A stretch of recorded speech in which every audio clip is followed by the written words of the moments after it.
Good morning, gardening friends. Today is July 27th. It is a gorgeous morning. It's only about 85 degrees right now at 7:30. And I'm just sitting out on my back deck enjoying the coolness of the morning. Of course, it is almost full humid. There's a bit of a breeze today. You can see my white crepe myrtle is doing well. I noticed a lot of activity going on in my Sarracenias now that the kittens have left them alone and they're not chewing on them anymore. They're getting a whole flush of new pitchers. Caladiums are still doing well here in the sun. This deck faces north, so it's really only during the summer that it gets any sun at all. All winter long, this deck is an absolute shade.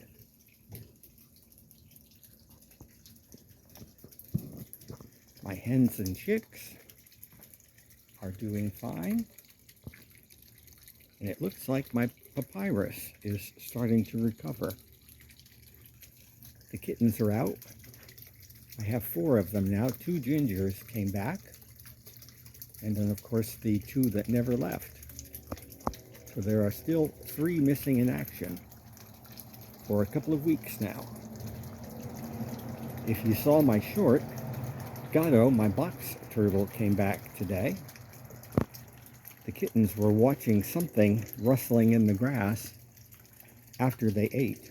So I went ahead and got Godot some tomato, because that's his favorite. And I had some fresh peaches. So I gave him a couple of those. Pieces of peaches, not a whole peach. He ate the peaches first. He was actually right about in there. But I did a little bit of gardening this week. Again, the weather was threatening rain most of the week. I had not had to water anything. We did finally get some rain yesterday. We got 2.5 inches of rain in one day. Caladiums are starting to straighten up. These are the ones I brought out from in the front porch. And my cardboard palm is doing well. You can see the stalk on it, the cone. I think I told you all that is related to, it is a cycad. So it's similar to the sago palms. But yeah, everything here is doing well. The trick is just to keep it weeded and watered this time of the year. Oh, there goes some kittens. There goes my palm. That's Peanut, the one at the top. And the little one underneath him is Dee Dee. I had called her Dee because she had 2 other sisters that I called Claire and Luna, so I had Claire Dee Luna. But now that those other 2 are gone, I'll just call her Dee Dee.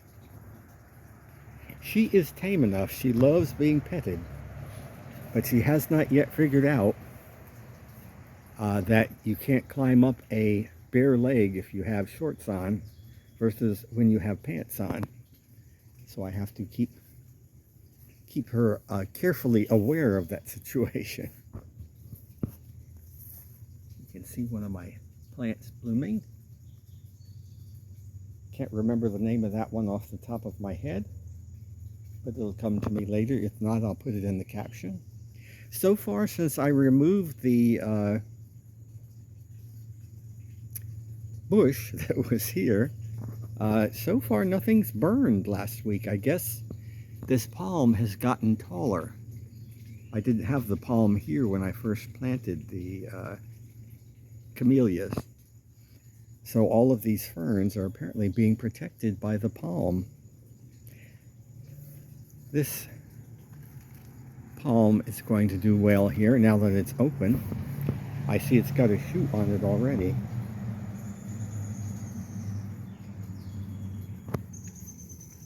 Uh-oh, kittens all over the place.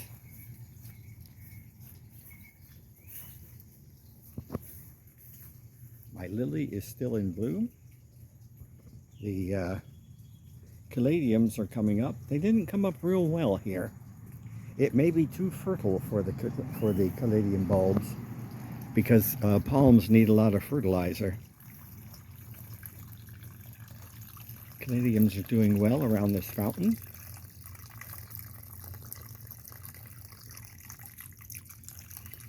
The male cycad is looking good. It's leafing out nicely.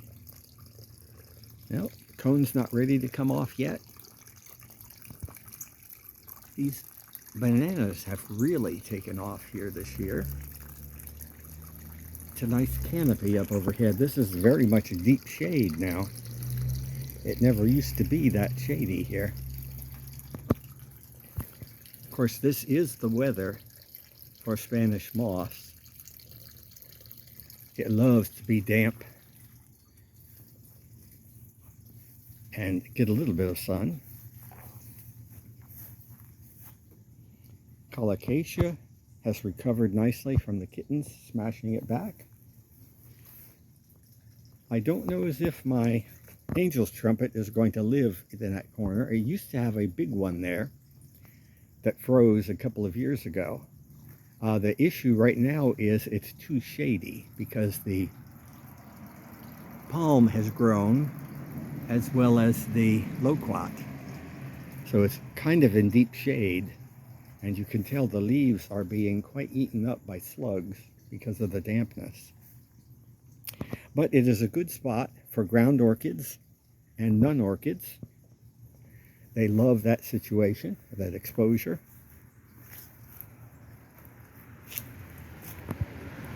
Caladiums are coming up nicely in here where planted. Of course, they did come up over here as well. Pretty much they've sprouted wherever I put them. The majority of them have. I see you can't see it because of the sunlight. A spider web. I will go around it. David is nice and shady in the nook of the Fatsias. Sarno and Rapans doing well.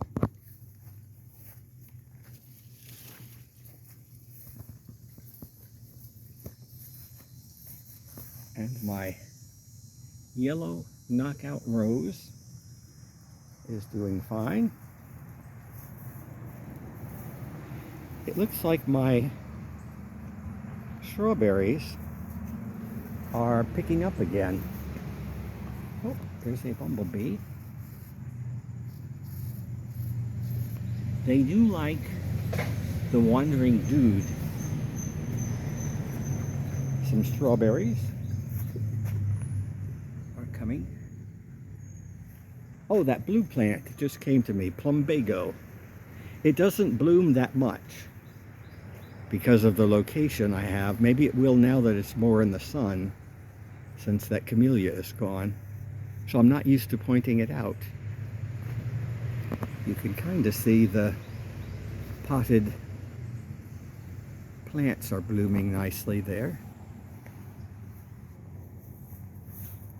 Back in here is where I did some work this week. These Encore azaleas are putting out a nice flush of growth. I did have to cut back. Uh-oh. Oh, there's Peanut and Dee Dee. They have discovered how to climb. And they also like to follow me around in the backyard. I had to hack off some of this angel's trumpet because actually that's what I hacked off there, because I had to open it up some. It was becoming a thug. I had to cut some of it off of this palm. Still have to cut more in the back, but there was only so much you could do in one day. Oh, I've got another inflorescence or two on the Pindo palm. So we're going to have another whole flush of growth of fruit. My threadleaf chamaecyparis looks like it may have caught. Knock on wood.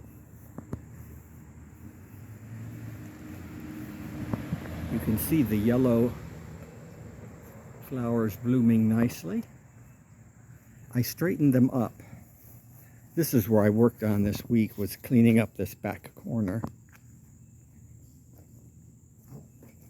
But the cassia, I straightened this cassia up. For some reason it was over on its side, so I put a stake in the ground. It's unusual, I've mentioned it before, for it to bloom this time of year. There's a cluster of my ground palms. And I also did the same to this pink angel's trumpet. I hacked a big bunch of it off. It was starting to lean and cover up that pot. So I cut a big chunk out of that and a big branch that was leaning into my pecan tree. The pecan is bent a little to the front, but I figure in the fall I'll stake it to the fence and pull it back, straighten it. I trimmed up the nandinas just to touch them back a little bit. I still have to get the vines on top of the fence. I will. This time of the year there's not much to do but weeding and trimming back. These caladiums have done well here. I'm smelling something here. Oh, it's just the lavender. I cleaned up the lavender. I brushed against it to get back here.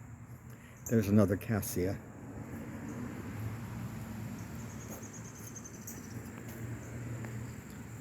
It's amazing how, even though I didn't do a lot of gardening, how much change has occurred in 1 week.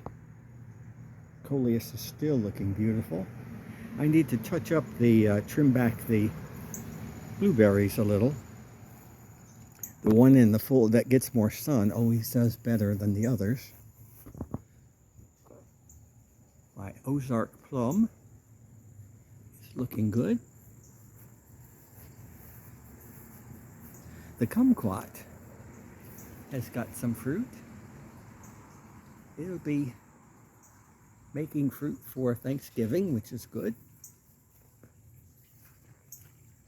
Let's see if I can get you a picture of the Canary Island date palm, the Phoenix canariensis. Well, without the sun shining in it, the top of that looks good. I have grown to accept the dead hanging down the palm tree. It's the first year that I've let it do that. I haven't cut it off. It's just got too tall. I still have to fertilize my palms. Haven't done it yet, but I've got plenty of time to do it. Oh, there's Fluffy. Oh, Fluffy's down on the ground. I had the two ginger cats. One has a fluffy tail and one does not. Oh, I see he's playing with the kittens up on that are exploring the roof of the garçonnier. They won't be on the middle roof for long. It gets hot. I think there's a play in that. Two cats on a hot tin roof. Oh, there are the two gingers. Well, there were the two gingers. Bougainvillea, blooming nicely. I'm going to start attacking this area, trimming some stuff up this week. I wish you could smell the ginger lilies. Butterfly gingers, they are really, really fragrant. And of course they're called butterfly gingers because they look like a butterfly.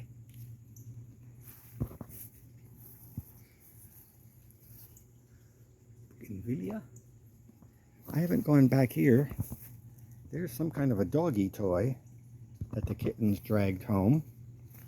It does not belong to Sarah, so I'm guessing it's from my neighbor in the back. We haven't looked at the asparagus recently. It's hard to water it back here, but it came back after the cats crushed it. And I've got some pink beauty. It's the same caladium that's in the front yard. If we ever get to a point where it doesn't rain sometime during the day, I will finish touching up here and there the garage, and then I will call the paint job officially finished. It just has a couple of little spots I want to touch up. But I'm not touching anything while it's raining. Sign from God, just enjoy your garden. Fern is doing nicely in here. Something was bathing in that bath last night because it's got dirt in the bottom of it. I just filled Godot's little water dish over here. It was muddy, so he does, that dish I keep out all year long, so he can always count on water there. And he's smart enough, he goes straight to my air conditioner in the front yard, where it's got the constant drip of water coming out of it. And he digs a pool there, and the water will build up. I don't know if you can see it, but there's a spider web, very intricate one. And herein lies the rub of having a crepe myrtle over a sidewalk. It is a dirty tree because it's always losing petals. It kind of looks like snow if you have a white crepe myrtle.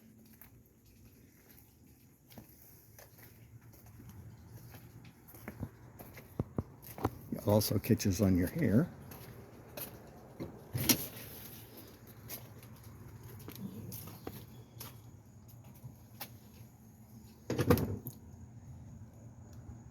My bottle tree really looks good next to the color of the caladium.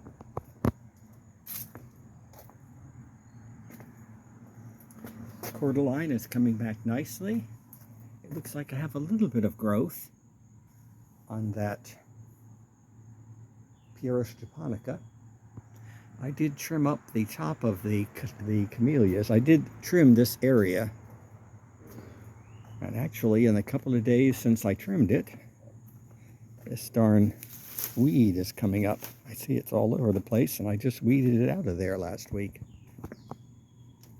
Caladiums are coming up along the walkway, which is no small feat because, but for the compost on the top from the rotted leaves, there is landscape fabric and rocks underneath this sidewalk, and likewise underneath all the plants here. So the only dirt that they're growing in is the leaf litter that has rotted through the years. So it has a lot to say about the stamina, the willingness of these plants to live. Oh, I think this particular caladium got mixed in with some of the others. That is one of the problems you face if you're getting bare root caladium tubers. Someone may have mixed them in the box for you. The datura, the double datura, is looking great. This reseeded itself now for 3 years in this spot.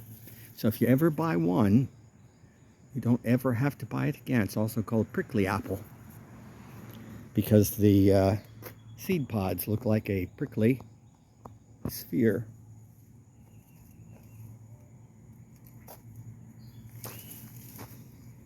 Mandevilla is looking fabulous up here. I was going to throw the tomato out, but putting it down there, it's a little more in the shade, so it stays damp longer. This constant dampness is causing it to rot out, but I noticed it had some new growth on the stem. So I thought, well, rather than kill it, let's just move it down there and see if it grows. Here you can see the caladiums coming up that we planted up in here. They're the same on the other side of the front yard. Here all is looking well. I have to trim up the wandering dude again because it is smothering out my other plants in the front, gardenias.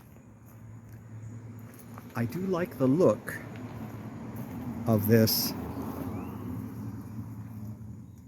tree fern, and it is definitely taking off nicely. Eventually it will be up overhead. Of course, therein will lie its own doom, but fortunately it's probably got about a good 10 or 12 years to go. When it gets closer to the roof, it will have less protection for the winter, and the growing tip will eventually freeze if it ever gets totally exposed. However, I don't believe it will ever get to the top of the roof in my lifetime. So that'll be for the next person who gets this garden. This crepe myrtle is doing nicely. The flowers are huge. And I do like the fact that it is blooming close to the ground. It's nice to not have to look up to see all of that. Oh, I'm starting to get some small pods of okra. And my blackberries are thickening up nicely. That one is. This one's got just a few sprouts.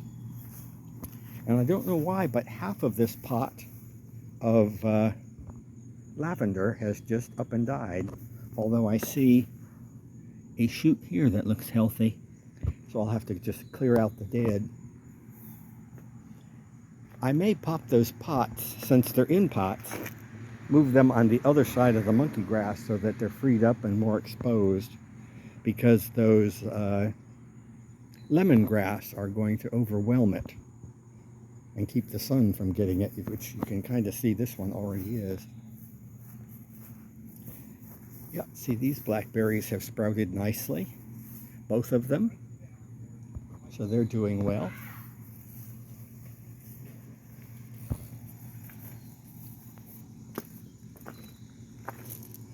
The caladiums in the front yard are doing really well. For some reason, I guess it's a little bit shadier here. This side of my picket fence came up better than that side. They're coming on the other side, they're just slow. And the caladiums are doing well in here. They really filled that bed out nicely, and that will allow the flax lilies to thrive a little better. And of course, the small bits of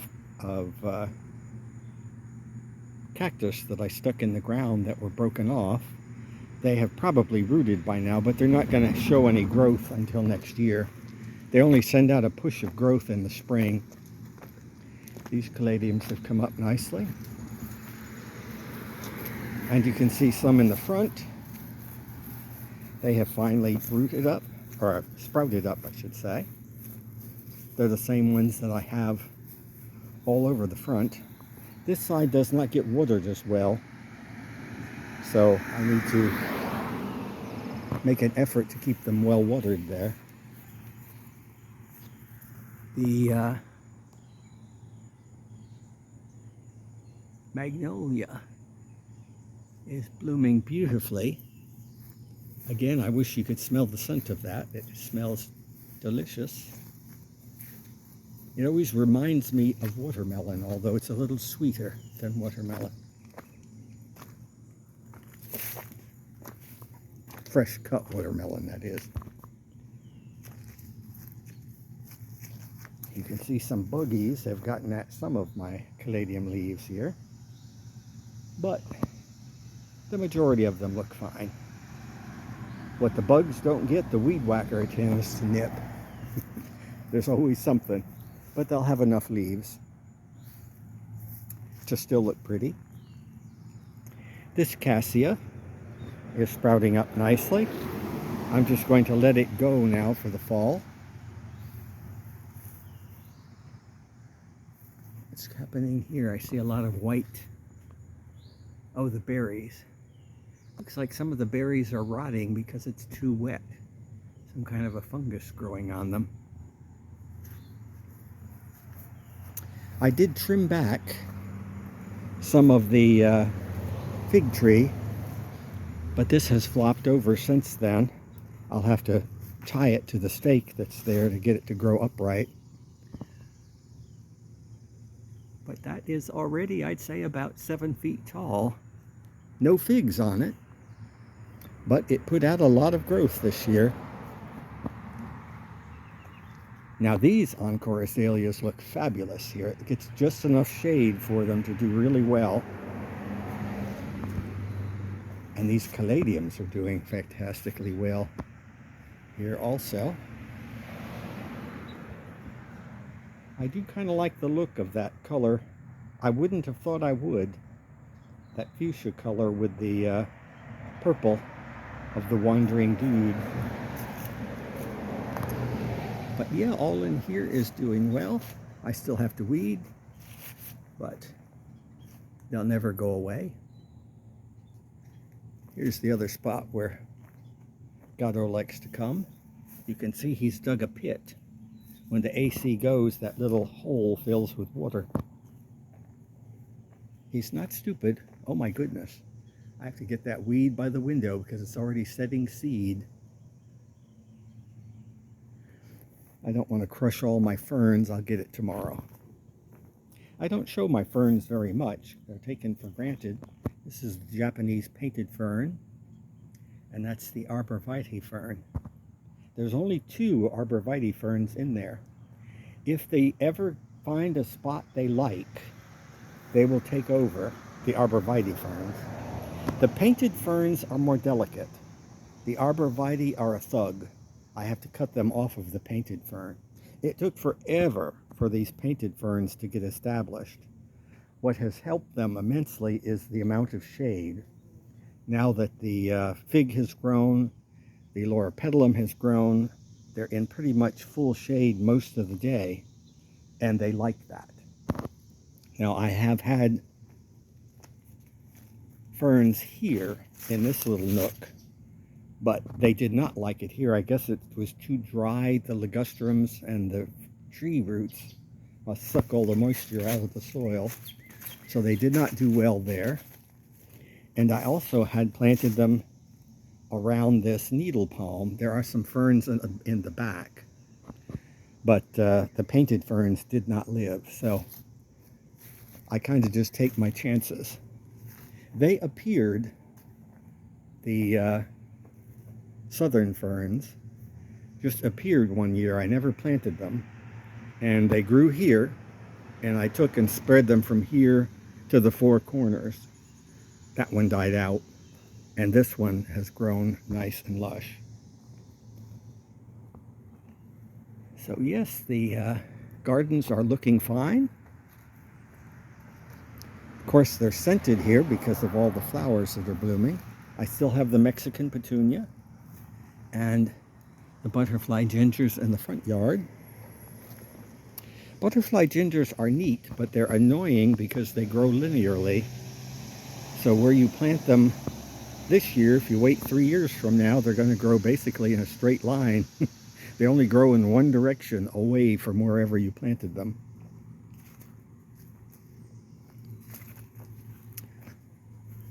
But there you have it for today. These bananas have taken over the front yard, which is fine. I don't have to worry about keeping that window closed. And the crepe myrtle looks really good in the front. Like I said, the cutting it down has done a lot towards getting the flowers at or slightly above eye level. That is the same color as these crepe myrtles over here, except these crepe myrtles have a purple leaf on them. This area is thickening out nicely. The crepe myrtle finally rose above the aspidistra. I think I've had that there for about 5 years now. This crepe myrtle's not going to get huge. I think the max height on it is about 15 to 20 feet. Of course, having said that, ditto for the tree here. The little gem magnolia is not so little, but it is a beautiful tree. So there you have it for today. I don't know if I unlocked the front door or not. I don't have my keys, so if I didn't, I have to go around to the back. You can see it's cool inside because the windows have steamed up. Nope, it's locked. So what will I leave you with today? Guess I'll leave you with a picture of the old-fashioned crepe myrtle. I got this when I bought my house over 30 years ago. So I hope you all have a good week. You get a chance to get out and enjoy your gardens, at least when the day is cool. Other than that, stay hydrated. Take care. Have a good week.